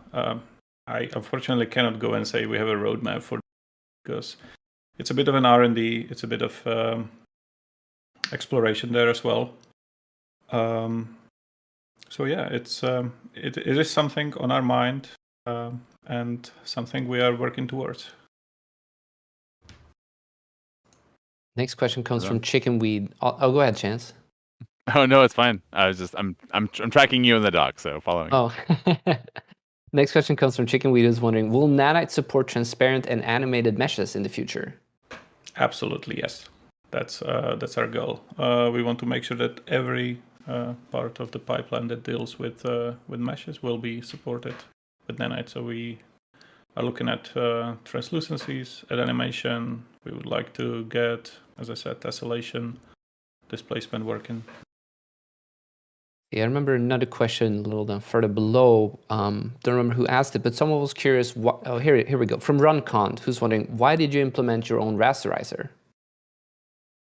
I think this will be best in detail answered by Brian in the next live stream. It's a very passionate subject for him, but I think the short answer is because it enabled us to make Nanite. It's somewhere where we were able to move much further forward than anybody else. Yeah, I mean, 2 words, it's faster.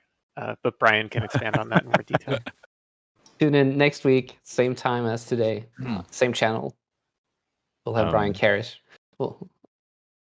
We got one here from Alvaro Real-Time Mayhem.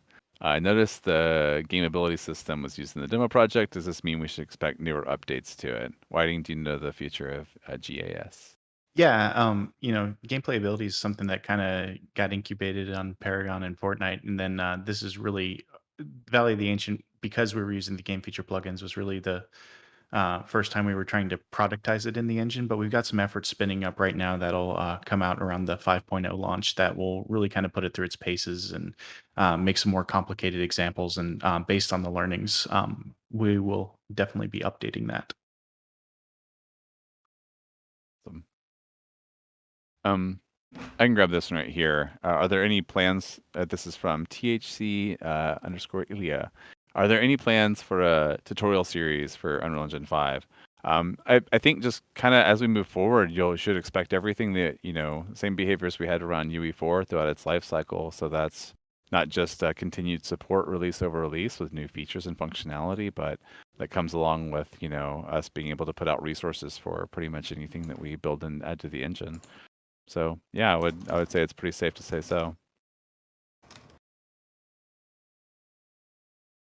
And then another one from Antaeus. How often do you plan to release updates and fixes to the release? I think we already discussed kind of what we're going to do for early access and kind of between now and 5.0, but Nick Penwar, this is an assumption. I assume it'd be very similar to what people expect from UE4 as well. Oh, sorry. Say that again. No, all good. That's good. Cut out for a second. You were texting like me earlier. It's totally fine. No, I'm just kidding. How often do we plan to release updates and fixes to release? I know we talked about early access to 5.0, but I'm assuming that 5.0 going forward is going to be very similar to what people can expect with UE4 now. We're just going to kind of continue that trend as we move forward.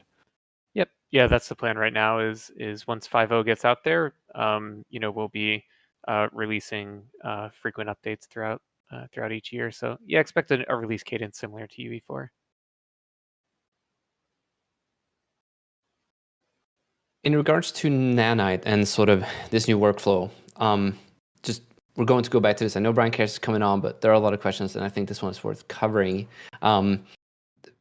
When you now import movie quality assets to the editor, you are left with files that are very large compared to the traditional sort of much lower poly workflow.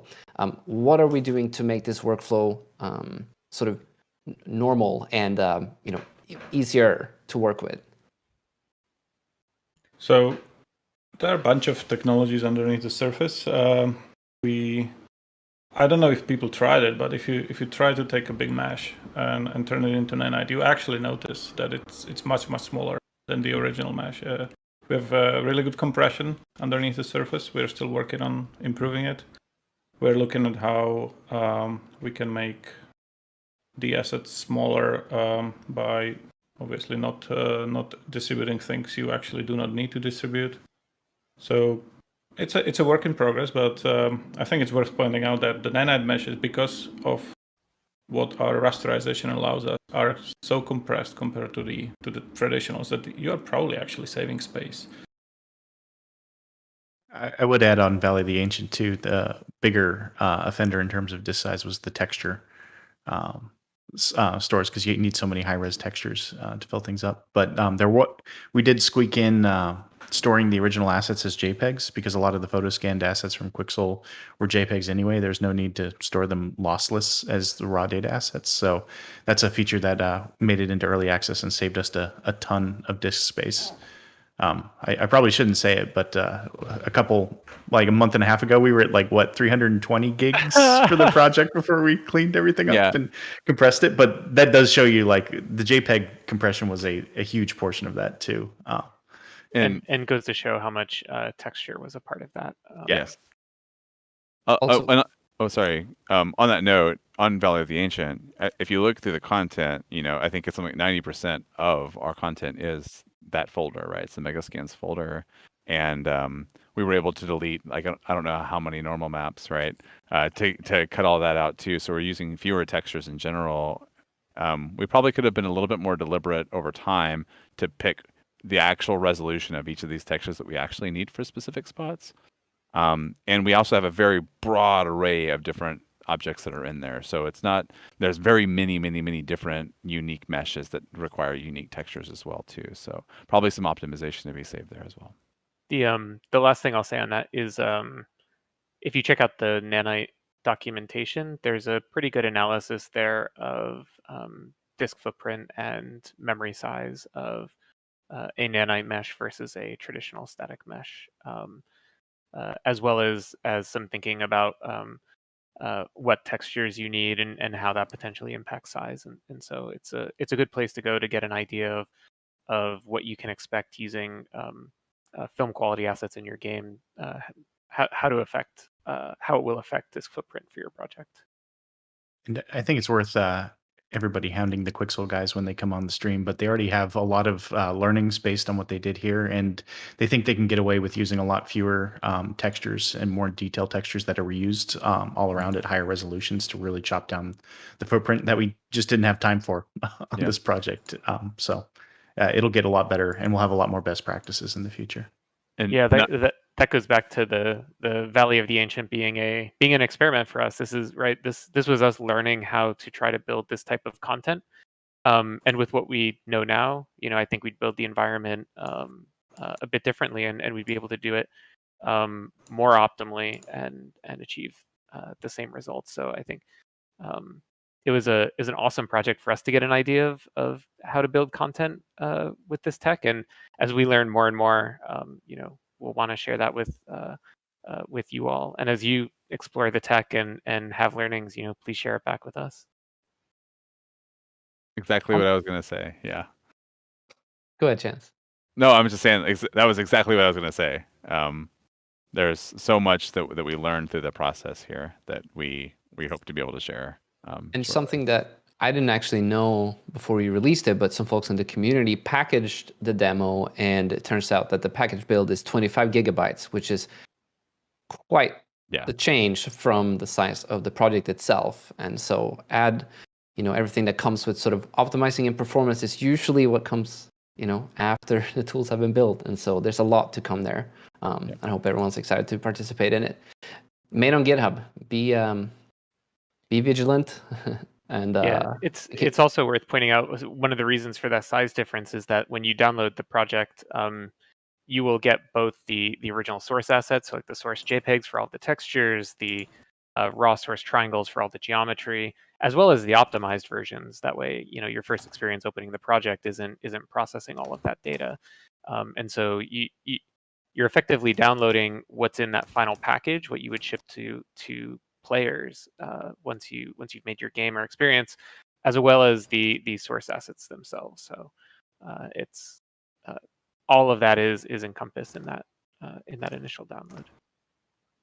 On that note, there've been a few questions in regards to hardware and what kind of computer do I need to work with Unreal Engine? What kind of computer do I might need in the future to play Unreal Engine games? I think we can touch a little bit on the difference between Valley of the Ancient and Unreal Engine 5 in general when it comes to the plethora and range of hardware that exists out there.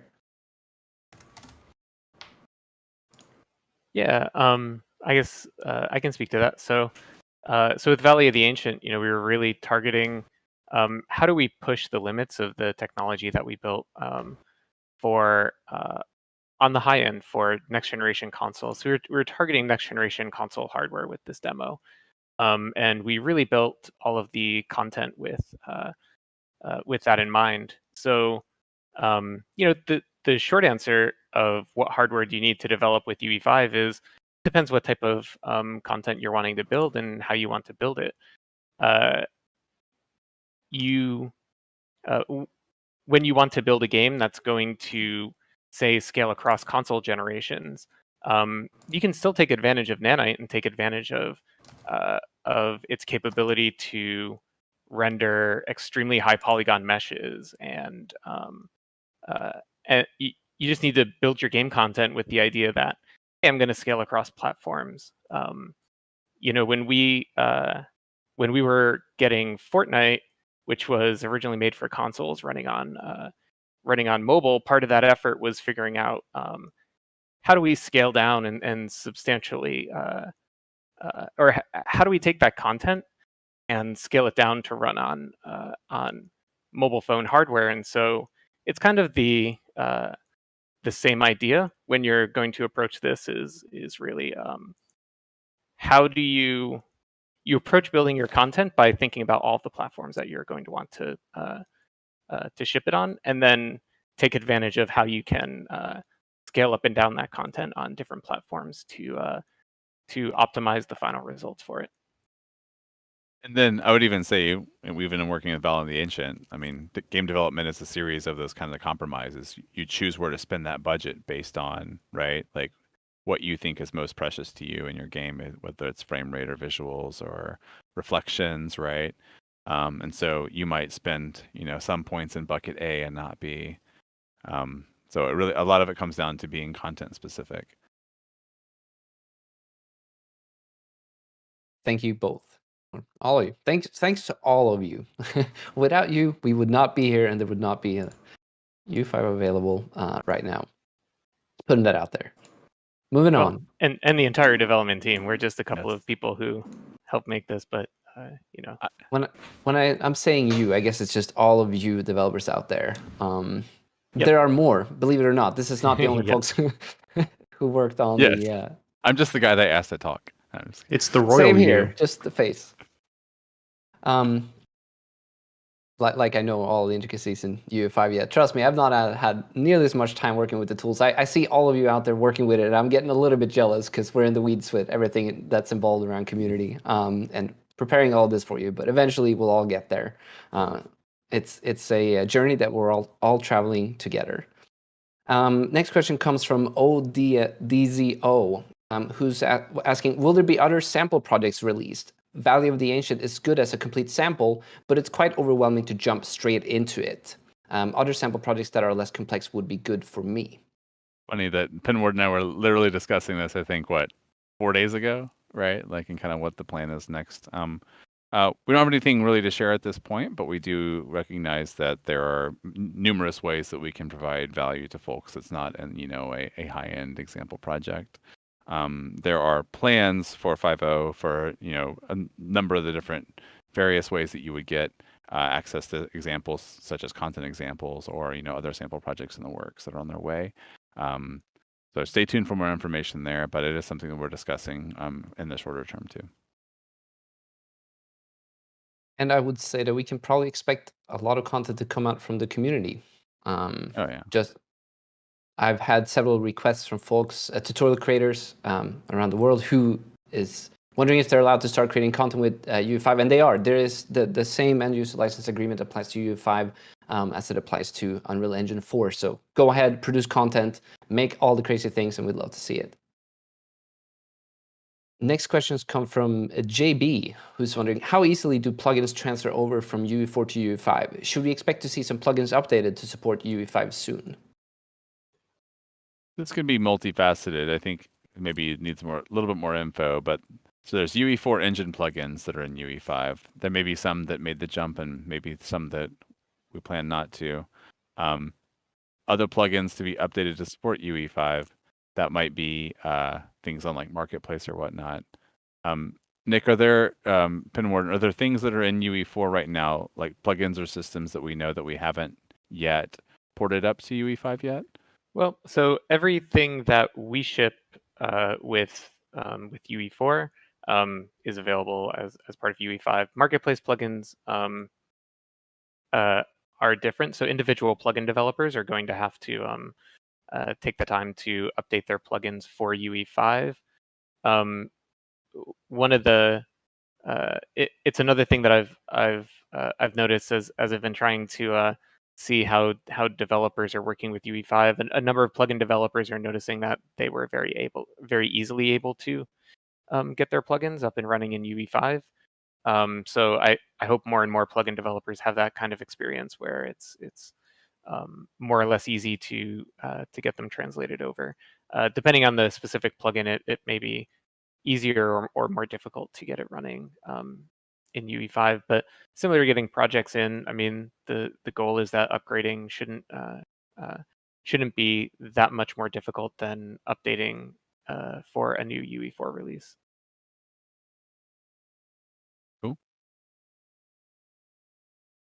The next question comes from Polter, who's wondering, what are your plans for the water plugin? Will there be any changes in Unreal Engine 5? Yes, for 5.0, we want to make the water plugin production ready. Right now, it's still, I don't remember if it's experimental or beta, but it's not production ready yet. One part that is missing is the making water work with the world partition. So splitting the water across the grid. So that's in the works. Yeah, just quality of life improvements. And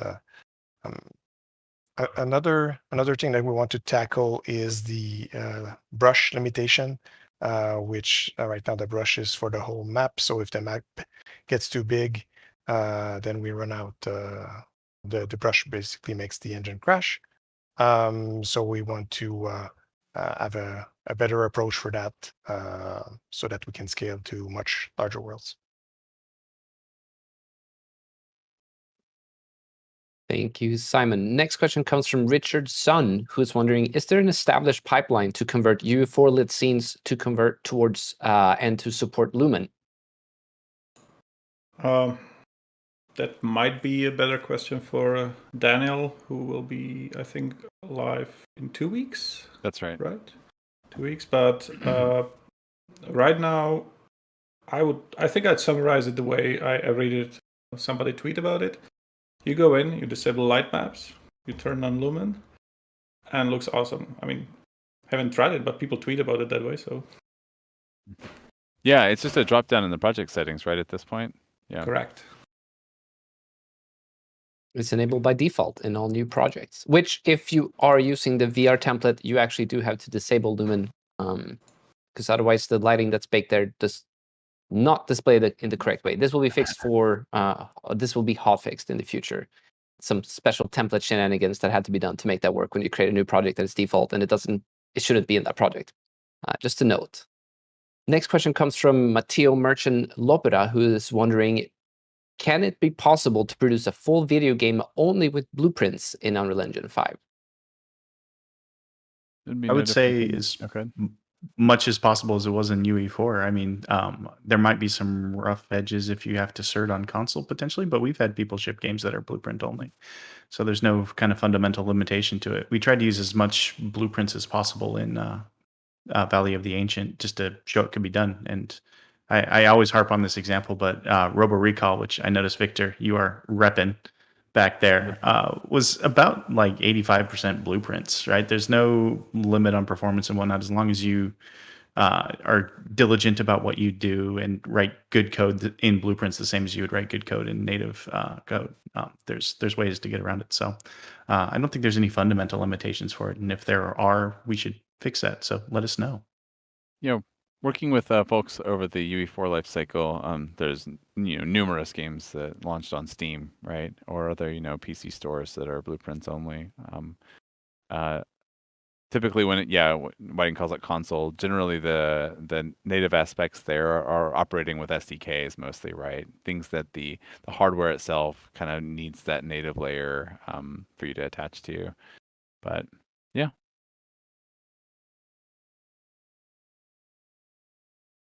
Moving on to the next question comes from Shadow Eye Mai, who's wondering, how big can you make maps now? Big. Well, the limitation comes from the the floating point precision, right? So 10 kilometer by 10 kilometer, you're going to be fine. Basically, if you move away from more than 5.2 kilometer from the origin, you start getting to lower precision world. You can have a 16 by 16 kilometer world if you want, and if the outer rims are more like fake meshes that you don't have gameplay, that you can't navigate in that area. So 16 by 16 would work. But yeah, 10 by 10 if you want to have a gameplay. Yeah, and on that note too, what we shipped in Valley of the Ancient, we did kind of 2 by 2 is the place that we focused on, but we had artists kind of hand dressing a lot of that, over a dozen weeks or so. With more people and more time, we could have done the same thing and gone much larger, even with that process there, because of streaming systems like World Partition. Being able to get what we don't need out of memory and what we do back in. Wasn't a limitation of the tech at that point. It was for us. It was just limitation of the schedule. Next question comes from Simon Finney, who's wondering, how important is fast access memory, such as in the PlayStation 5 solid-state drive, for performance with this Unreal Engine 5 technology? It certainly helps. Whether you're streaming in content for levels or streaming in geometry with Nanite, streaming in textures with virtual texturing, the more I/O bandwidth we have, the more that you'll be able to stream in that detail without noticing the difference. However, the technology does scale surprisingly well.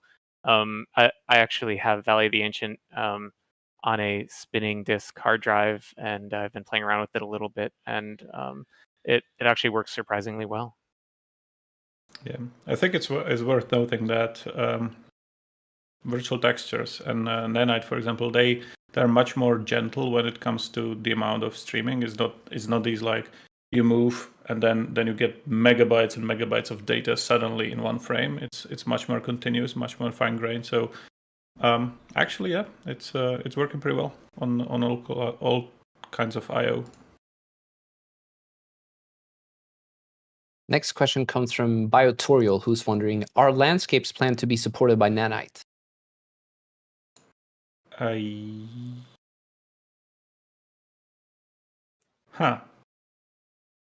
They're planned to be supported by Lumen. That was my answer.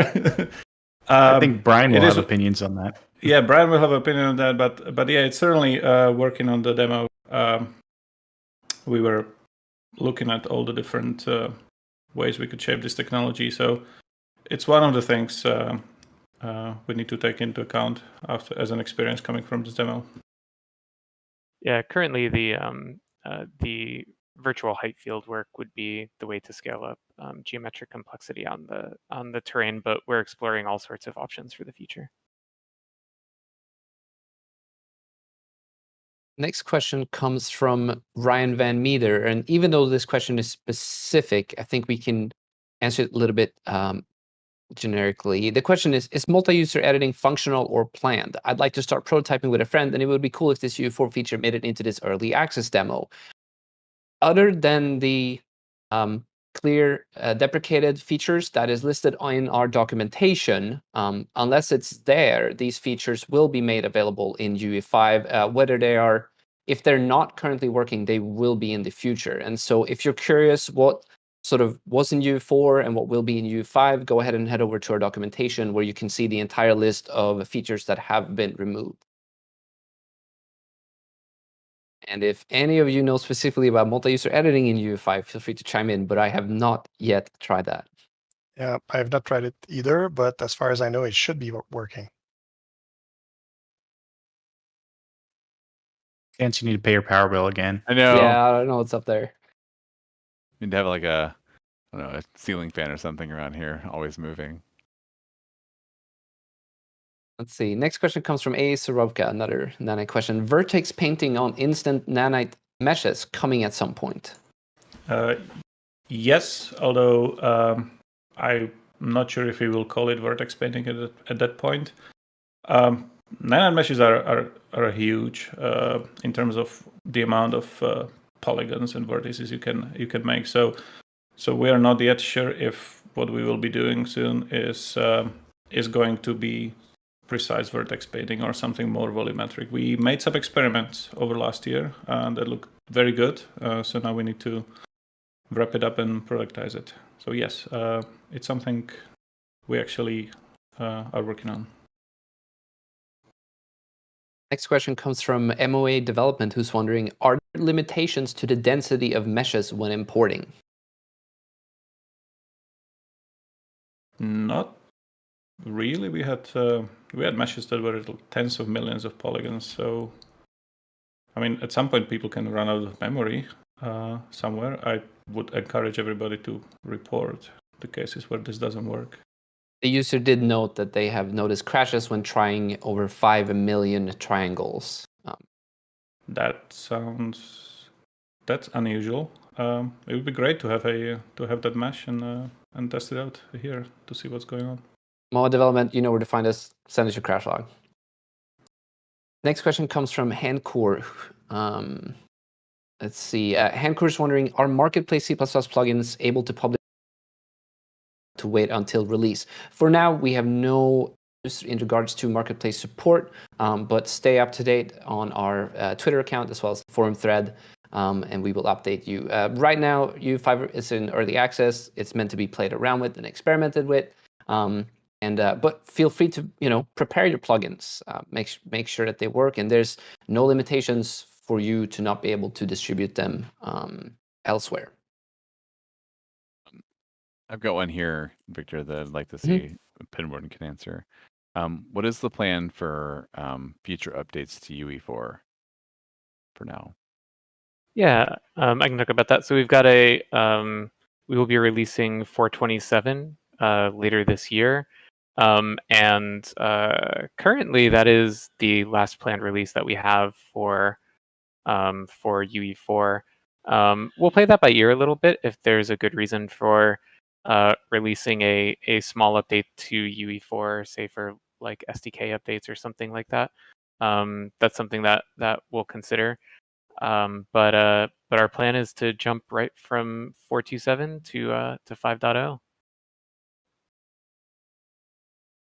Yeah, and also on that note, if you still are on 4.0 and you don't want to move to UE5 or 4.27, and you don't want to move to UE5, since the source is available, which it'll remain available, if you need to do SDK updates or things to support live games that are already shipped there, that'll option will be available to you going forward as well.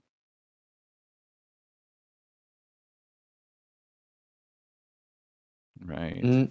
Next question comes from Sonali Singh, who's wondering if the control rig sample project is available in UE 5.0. And I believe this is a reference to the live stream we did with Jeremiah Grant. And we weren't able to say this after the stream. I know we did mention that we were going to provide the slope warping example project, and the reason why we couldn't do that is because that was being developed for the UE5 early access release, and so the Valley of the Ancient demo actually contains a much better version of the slope warping example. So that is essentially the example project for slope warping and was it motion warping now? Am I saying that right? FEIK handles the slope warping, and motion warping is for the root motion animations that are driving those. Next question comes from Emo Milo 1213, who is, and I've seen this a couple of questions in regards to this. They're a little bit confused on the deprecated tag on ray trace reflections, etc. Assume that hardware ray tracing would run faster than software. Is there some hidden toggle to use RTX in Nanite? Could we go into details a little bit what is going on there? Oh, yeah, that's probably didn't come out right. The reason why it's marked as deprecated is because Lumen is taking over that part of the pipeline. You can use it still, the optimized reflections. They're coming from UE4, but Lumen is integrating a better version of it. So as we work on the hardware ray tracing support and extending it, it will fully replace the exclusive reflections part. Yeah, and maybe a different way to think about it is that Lumen is kind of a system that is combining a number of technologies to provide indirect lighting of all forms, whether it's GI via indirect diffuse or reflections, indirect specular. And so the basically hardware ray tracing is a component or a tool that Lumen has that it can use for the purpose of reflection. So hardware ray tracing is still alive and well for reflections in UE5 with Lumen, and will continue to be. But that's that's the path forward. Basically, ray tracing will be integrated into Lumen. Thank you all. I know that a couple of you have some important things to deal with right around soon-ish, and so I wanted to give all of you the opportunity. Before we end the stream here, I wanted to make sure that if there's anything else you thought of that you wanted to bring up for our audience here today, and then I'm going to move over to our little outro. Dave said everything they want. Go ahead, Chance. Yeah, of course I have something to say. No, the only thing I have to say is thanks for coming along on the ride with us, community. We're really excited. We want you to let us know what you think. Download the tools, poke around. We've seen some really amazing photographs come across social or across the forums and whatnot, and videos. As always, you're doing incredible work out there with our tools, and so we really like that. So continue to give us feedback as you always do. We're all really stoked about this next generation. This is just the start. We have a ways to go ahead of us, but we're all excited, and we're really excited to have you here with us. Yeah, I'll just echo that. The early access release is the culmination of a lot of hard work that the development team have been putting into getting UE5 ready, and so seeing all of the really cool projects that you all are working on is really inspirational for the team, and really looking forward to what else you all create with it. That's right. And then also shout out to all the UE engineers and all the folks that have been working on making this possible. It's been a pretty massive effort to get here, and it's just been really amazing seeing it to come together. And all the Slack threads we have going on with all the people posting links of all the cool stuff that's being done. I've seen the infinite dog quite a bit, and a bunch of the rebuilding Elemental with Lumen and stuff like that. That's the stuff that keeps everybody going and inspired. So please post stuff, especially silly stuff. That's my personal favorite. More infinite dogs in Nanite. Yeah. Volumetric dog, if we can get it in there. Yeah, if we can get volumetric dogs, we'll know we've made it. Right. And then also too, I wanted to mention, I'm sure that Victor will probably, ring us in with this, but there's a ton of questions we didn't get to here, but we'll be taking these out and parting them out for a lot of the future live streams we have that are a little bit more contextual on specific topics. And so we'll try to get to everything we can on those as well. On that note, for each of the live streams that we do every week, not just in regards to Unreal Engine 5, we post the forum announcement post a week or two prior to the stream itself, and that is a great place to go and ask your questions before the stream. Now, we have gathered all of the ones from today, and so we will try to the best of our ability to prep our future guests with these questions. However, if you didn't get a chance to ask them and you're watching this, the VOD on YouTube or Twitch afterwards, when those posts go live in the forums, head over there, ask your questions, and give us as many opportunities as possible to answer the questions that you have. Because occasionally, they might require a little bit more thought than something that you can do on the spot. And that's the best place to go for that. Of course, you can always spin up other threads on the forum as well, but this is a special opportunity that you have to specifically prepare the guest who's coming live for us on that day, and then tune in. That said, all of our live streams are available on YouTube and Twitch immediately after we go offline. You can find the entire Inside Unreal YouTube playlist available right below on Twitch. If you're on YouTube, it should be right there already. If you started watching us today and you are new to the world of Unreal Engine, go to www.unrealengine.com. Actually, you don't even need a www. Maybe on some platforms you still do. I don't know. But unrealengine.com is where you can download the Epic Games Launcher. And from there, you can download Unreal Engine, whether that's 4.26, 27, or .0. Actually, I thought it was kind of funny when Chance mentioned 4.0. If you're still on 4.0, you should probably upgrade at this point. That would be my recommendation. No, Chance says no. No, it still runs. It still runs, yes. Yeah. Anyway, going off tangents here. that's where you can find Unreal Engine. There is learn.unrealengine.com, where you can find over 90 courses produced from professionals in the industry on how to use Unreal Engine, and you can learn everything from lighting to animation. And like I mentioned previously, these skills will transfer over to Unreal Engine 4, just like your projects will. So if you'd like to learn, there's no better time than to start right now. We do transcribe all of our live streams on the channel. That script usually is made available about a week after we go live. It does contain timestamps, and so if there was anything in particular in the stream that you don't remember when we talked about, but that you want to dig into, you can download that transcript or just turn on captions for YouTube, which is the ultimate and best reason for them. And you can find that, Control F, and you can find that timestamp in the video. We do timestamp all the videos on YouTube as well. Honestly, the best place to watch the VOD is probably on YouTube because of that. There are there are communities around the world that are still throwing virtual meetups, even though we are not seeing each other in person yet, as the pandemic is still raging strong. Communities.unrealengine.com is the place where you can find groups of people in your local area to get together with. Some of them are still throwing virtual meetups around the world, and that's a good place to find other like-minded people who are working with Unreal Engine, whether that's games, virtual production, media, architecture, you name it, they are all over the world. If you can't find a group, there's a button to become a leader. Fill out that form, get in touch with us if that's something you're interested in, and we will get back to you. Make sure you visit our forums. There's also our unofficial Discord channel, unrealslackers.org. They just spun up last-minute UE5 channels there last night, so if you have those questions, you can head over there. There's also the new category on the forums where you can head over and ask your questions. We'd love to see what you're working on and get all your feedback so that we can make UE5 the best engine there can be. We're still looking for new countdown videos. If you have them, go ahead and shoot them to community@unrealengine.com. This is 5 minutes of development, whether that's sped up, whether it's real time. You be our guest and fill that out. We'd love to see all the stuff you're working on. Make sure you follow us on social media, and if you stream on Twitch, make sure you use the Unreal Engine category. You can combine that with either creative or game development. They're both good and allows us to find the stuff that you're working on. We try to come in and hang out with you as often as we can. Notification bell on YouTube, and now I'm about to be done with my outro. Next week we have Nanite going on with Brian Karras, Galen Davis, and Chance Ivy on the stream.